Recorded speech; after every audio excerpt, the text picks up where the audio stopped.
శ్రీమాత్రే నమః. హిందూ బంధువులందరికీ నమస్కారం. ఈరోజు మనం ఈ వీడియోలో శ్రీ స్కాంద పురాణాంతర్గత వైశాఖ మాస మహాత్మ్యం చెప్పుకుందాం. వైశాఖ మాస మహాత్మ్యంలోని 12వ అధ్యాయము కుమార జననము ఇప్పుడు మనం చెప్పుకుందాం. మన్మధుణ్ణి దహించి శివుడు అంతర్ధానం చెందగా గిరిరాజపుత్రిక అయినటువంటి పార్వతి నిరాశపడి ఏమి చేయాలో తెలియని స్థితిలో ఉండెను. భయపడిన తన కుమార్తెను చూసిన హిమవంతుడు భయపడి ఆమెను ఇంటికి తీసుకెళ్లాడు. పార్వతి పరమశివుని రూపమును ఔదార్యాది గుణములను చూసి నాకు ఇతడే భర్త కావాలే అని తలంచెను. తన తలంపు తీరుటకై గంగా తీరమున తపమాచరింప నిశ్చయించెను. తల్లి తండ్రి ఆత్మీయులు సుకుమారివైన నీకు ఈ తపము వలదని వారించినను ఆమె మానలేదు.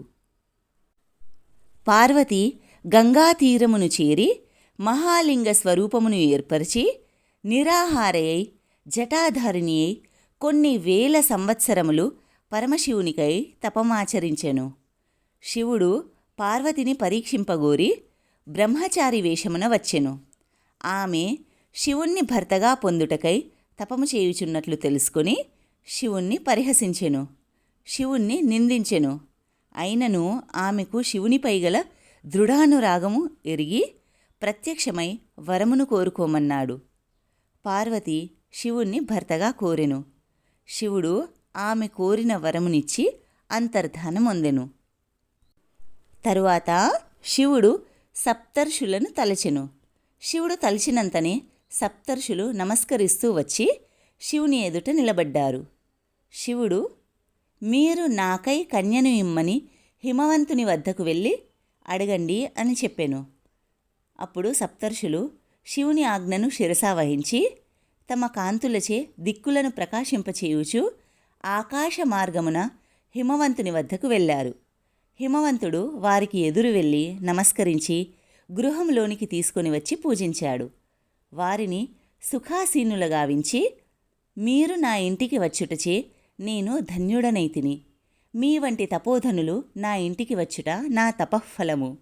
పుణ్యప్రయోజనము కల మహాత్ములగు మీకు నా వలన కాదగిన కార్యము నాకు ఆజ్ఞాపించండి అని ప్రార్థించెను. అప్పుడు సప్తర్షులు, నీవు మాటలాడిన మాటలు యుక్తములై ఉన్నవి. మా రాకడకు గల కారణమును వినుము. దక్ష ప్రజాపతి కుమార్తె సతీదేవి యజ్ఞశాలలో శరీరత్యాగము చేసి నీ కుమార్తెగా పార్వతిగా జన్మించింది. ఆమెకు తగిన వరుడు శివుడు తప్ప వేరెవ్వరూ ముల్లోకములయందు లేరు. ఆమె ఆనందమును కోరు నీవు ఆమెను పరమశివునికిచ్చి వివాహము చేయవలెను. వేల కొలది పూర్వజన్మలయందు నీవు చేసిన తపము ఇప్పటికీ నీకు ఇలా ఫలించింది అని పలికారు.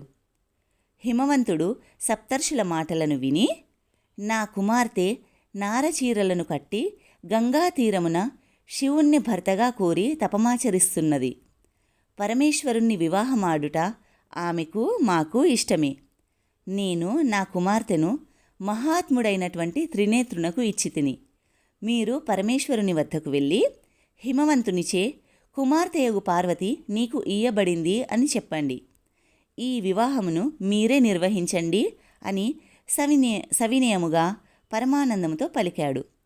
సప్తర్షులు హిమవంతుని మాటలను విని శివుని వద్దకు వెళ్ళారు.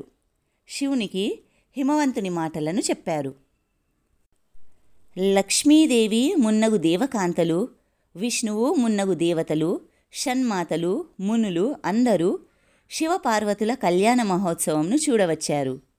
శివుడు సర్వదేవతా గణములు, మునులు, షణ్మాతలు పరివేష్టించి ఉండగా వృషభవాహనారూఢుడై వేదఘోషతో భేరీ మృదంగ ప్రభృతి వాద్యధ్వనులతో బంధుపరివారములతో హిమవంతుని పట్టణమునకు చేరెను. హిమవంతుడు శుభగ్రహ నిరీక్షితమగు శుభలగ్నమున పార్వతిని శివునికిచ్చి వివాహము గావించెను. వారి వివాహము ముల్లోకములకు మహోత్సవమయ్యెను. వివాహమైన తరువాత శంకరుడు పార్వతితో కలిసి లోకధర్మానుసారముగా సుఖించుచుండెను. పగలు సర్వసంపత్ సంపన్నమగు హిమవంతుని ఇంటను, రాత్రులయందు సరస్తీరములయందు పుష్పఫల సమృద్ధములగు వనములయందు మనోహరములగు పర్వతసీమలయందును శివపార్వతులు స్వేచ్ఛావిహారములతో సుఖించుచుండిరి. ఈ విధంగా కొన్ని వేల సంవత్సరములు గడిచినవి.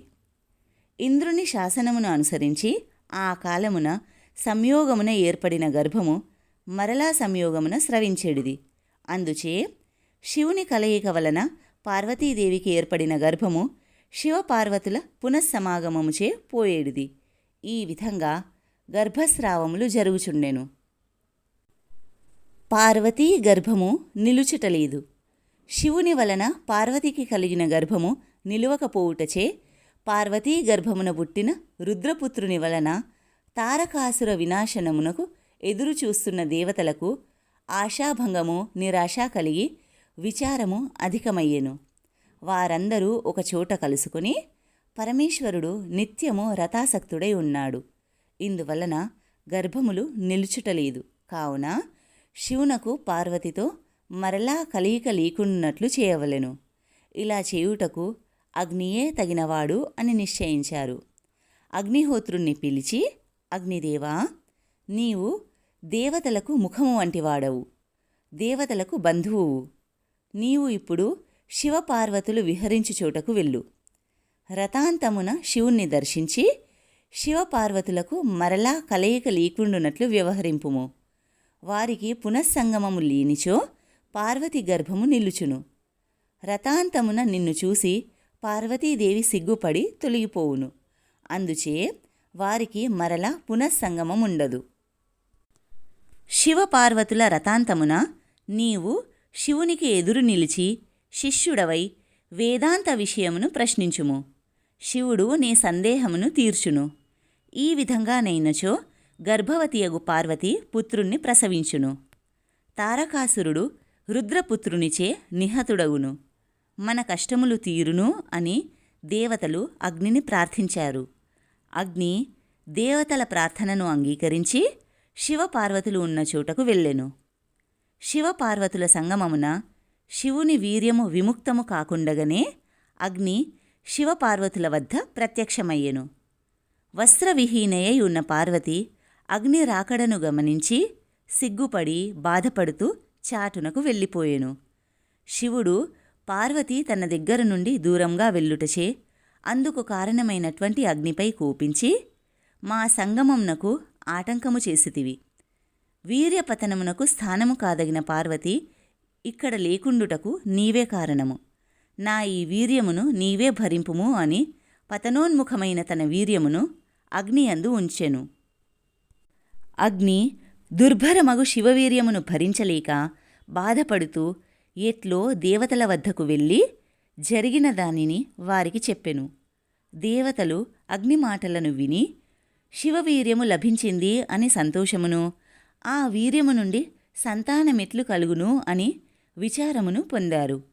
అగ్నిలో ఉన్న శివవీర్యము పిండరూపమున పెరుగుచుండెను. పురుషుడగు అగ్ని దానిని ప్రసవించుట ఎట్లు? విచారపడిన అగ్ని దేవతలను చేరి రక్షింపకోరెను. దేవతలు విచారించి అగ్నితో కలిసి గంగానది వద్దకు వెళ్ళారు.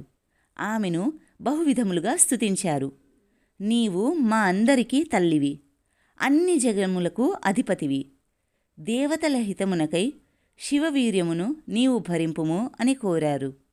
గంగాదేవి దేవతల ప్రార్థనను అంగీకరించెను. దేవతలు అగ్నికి గర్భమును విడిపించుకునే మంత్రమును ఉపదేశించారు. అగ్ని దేవతలు చెప్పిన మంత్రబలమున తనలో ఉన్న రుద్రవీర్యమును గంగానదిలో ఉంచెను. గంగానది కొన్ని మాసముల తరువాత ఆ రుద్రవీర్యమును భరించలేకపోయెను. దుర్భరమగు ఆ శివవీర్యమును తన తీరంలో ఉన్న రెల్లు పొదలలో విడిచెను. రెల్లు దుబ్బులో పడిన శివవీర్యము 6 విధములయ్యెను. బ్రహ్మ పంపగా వచ్చిన షట్కృతికా దేవతలు 6 విధములుగా ఉన్న ఆ రుద్ర తేజస్సును ఒకటిగా చేశారు. అప్పుడు శివ తేజస్సు 6 ముఖములు కల పురుషాకారమై ఉండెను. 6 ముఖములు కల ఆ రూపము అచ్చటని ఎవరి రక్షణ లేకున్నను పెరుగుచుండెను. ఒకప్పుడు పార్వతీ పరమేశ్వరులు వృషభమును ఎక్కి శ్రీశైలమునకు పోవుచు ఆ ప్రాంతమునకు వచ్చారు. అప్పుడు పార్వతీ స్తనముల నుండి క్షీరధారలు స్రవించినవి. పార్వతి తన స్తనముల నుండి నిష్కారణముగా క్షీరస్రావము జరిగినందులకు ఆశ్చర్యపడి శివునితో, విశ్వాత్మక, నా స్తనముల నుండి క్షీరధారలు ఇలా నిష్కారణముగా స్రవించుటకు కారణమేంటి అని అడిగెను. అప్పుడు శివుడు, పార్వతీ, వినుము. పూర్వము మనము సంగమములో ఉండగా అగ్ని వచ్చెను. అప్పుడు నీవు అతన్ని చూసి చాటునకు పోతివి. ఆ సమయంలో నేను కోపించి పతనోన్ముఖమైన నా తేజమును అగ్నియందు ఉంచితిని. అగ్ని దానిని భరింపజాలక దేవతల సహాయమున గంగానదిలో విడిచెను. గంగానది కూడా నా తేజమును భరింపజాలక రెల్లు పొదలో విడిచెను. 6 విభాగములైన ఆ తేజస్సును షట్కృతికలు ఒకటిగా చేశారు. అప్పుడు 6 ముఖములు కల పురుష రూపమయ్యెను. ఆ పురుష రూపమున్న చోటకు మనము వచ్చితిమి. ఇతడు నీ పుత్రుడు, అందుచేతనే నీ స్తనములు క్షీరమును స్రవించుచున్నవి. నా తేజస్సు వలన జన్మించినవాడు. ఇతడు శ్రీ మహావిష్ణు సమ పరాక్రమశాలి. వీనిని నీవు రక్షించి పాలింపుము. వీని వలన నీకు మిక్కిలి ప్రఖ్యాతి వచ్చును అని శివుడు పార్వతితో పలికెను.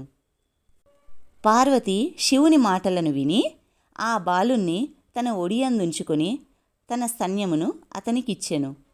పరమశివుని మాటలచే ఆ బాలుని యందు పుత్రవాత్సల్యమును చూసిన పార్వతి వాని యందు పుత్రస్నేహము నొంది ఉండెను. ఈ విధంగా ఆ బాలుణ్ణి తీసుకుని ఆమె కైలాసమునకు వెళ్ళెను.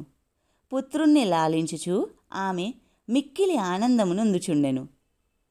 మహారాజా, పరమాద్భుతమగు కుమారజననమును నీకు వివరించి తిని. దీనిని చదివినను విన్నను పుత్రపౌత్రాభివృద్ధి నొందుదురు. ఇందులో సందేహం లేదు. మన్మధుడు తపస్వియగు శివునిపై బాణప్రయోగమును చేసి అతని తపోదీక్షకు భంగమును కలిగించి శివుని కోపమునకు దుఃఖము నొందినను మరుసటి జన్మయందు వైశాఖ వ్రతమును చేసి పూర్వము కంటే గొప్పవాడయ్యెను. కావున వైశాఖ మాస వ్రతము అన్ని పాపములను పోగొట్టును మరియు వైధవ్యమును కలిగించదు. స్త్రీలకు భర్త లేకపోవుటను, పురుషులకు భార్య లేకపోవుటను వైధవ్యము అని చెప్పవచ్చును. వైశాఖ వ్రతమును చేసి రతి దహింపబడిన మన్మధుణ్ణి పొందినది. మన్మధుడు కూడా దగ్ధుడైనను వైశాఖ మహిమ వలన భార్యను పొందెను. విశాఖ అను పదము కుమారస్వామిని చెప్పును. వైశాఖ వ్రతమున విశాఖ జనన శ్రవణము పుణ్యప్రదము. శివుని కోపాగ్నికి గురి అయినను మన్మధుడు అనంగుడైనను ఏ వైశాఖ వ్రత మహిమ వలన సర్వోన్నతుడు సర్వోత్తముడు భార్యాద్వితీయుడు అయ్యెనో ఆ వైశాఖ వ్రతమును ఆచరింపని వారికి, వైశాఖ స్నానము చెయ్యని వారికి, దానము చేయని వారికి, వారు ఎన్ని ధర్మములను ఆచరించిన వారైనను కష్టపరంపరలను పొందుతారు. ఏ ధర్మములను ఆచరింపని వారైనను వైశాఖ వ్రతమును ఆచరించినచో వారికి అన్ని ధర్మములను ఆచరించినంత పుణ్యలాభం కలుగుతుంది. శ్రీ స్కాంద పురాణాంతర్గత వైశాఖ మాస మహాత్మ్యంలోని 12వ అధ్యాయం సంపూర్ణం. దేవాధిదేవుడైన శ్రీ మహావిష్ణువు యొక్క కృపకటాక్షాలు ఆశీస్సులు సదా మనందరిపై ఉండాలని కోరుకుంటూ స్వస్తి. జై శ్రీమన్నారాయణ.